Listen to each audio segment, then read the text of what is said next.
আমরা সালাতে নিয়ত পড়ে থাকি। এখন অনেকেই বলতেছেন নিয়ত পড়া ঠিক নয়। এই ব্যাপারে বিস্তারিত জানিয়ে জীবিত করবেন, বাধিত করবেন। হ্যাঁ, সালাতে আপনারা নিয়ত পড়েন।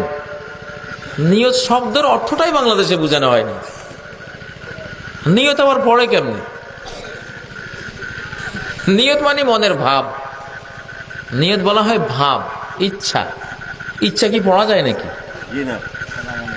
ইচ্ছা পড়বেন কেমন? ইচ্ছা তো পড়ার জিনিস না। নিয়ত মানে তার মনোভাব। মনোভাবটা কি? মনের মধ্যে একটা ভাব লুকিয়ে আছে, ওটা মনে থাকবে। এটা এক রব্বুল আলামিন ছাড়া আর কেউ বাইরে থেকে বুঝবে না।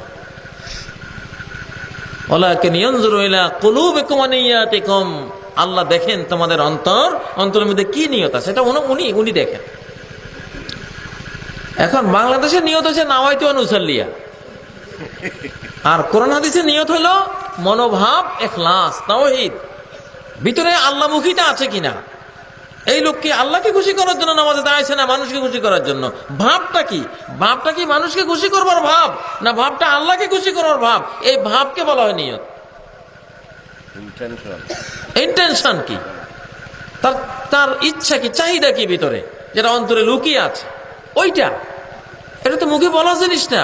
নাওয়াইতু নুসাল্লি লিল্লাহি আরবা রাকাত, একবার আরবা, আবার সালাসে রাকাত, আবার রাকাতায়। এই গোলমালে পড়ে কত লাখ, কত কোটি মুসল্লি যে তাকবীর তাহরিমা হারায়, সূরা ফাতিহা সহ হারায়। এক রাকাত কাজা পর্যন্ত হয়ে যায়, তারপরও ওই নিয়তে ঠিক হয় না। বেদাত আসলেই সুন্নত বিদায় নেয়। সুন্নাহ হলো তাকবীর তাহরিমা পাওয়া ইমামের সাথে। আর তাকবীরাতুল উলা খায়রুম মিনাদ দুনিয়া মা ফিহা, প্রথম তাকবীর পাওয়া দুনিয়ার সমস্ত সম্পত্তির মালিক হওয়ার চেয়েও বড় কিছু পাওয়া। সেই পাওয়া থেকে বঞ্চিত করতেছে এই ভুয়া একটা নিয়তের গদ, যেটা বেদাত, কুসংস্কার। এটাকে নিয়ত বলা হয় না। নিয়ত বলা হয় কাকে? এটা ফেলুল কলব, অন্তরের কাজ, অন্তরের ভাব। আমি আল্লাহকে চাই না আমি দুনিয়াকে চাই, নাকি মানুষকে খুশি করতে চাই। ওই চাওয়াটা এটা ভিতরে থাকবে, ভিতরে লুকিয়ে থাকবে, এটা মুখে আসবে না কোনোদিন।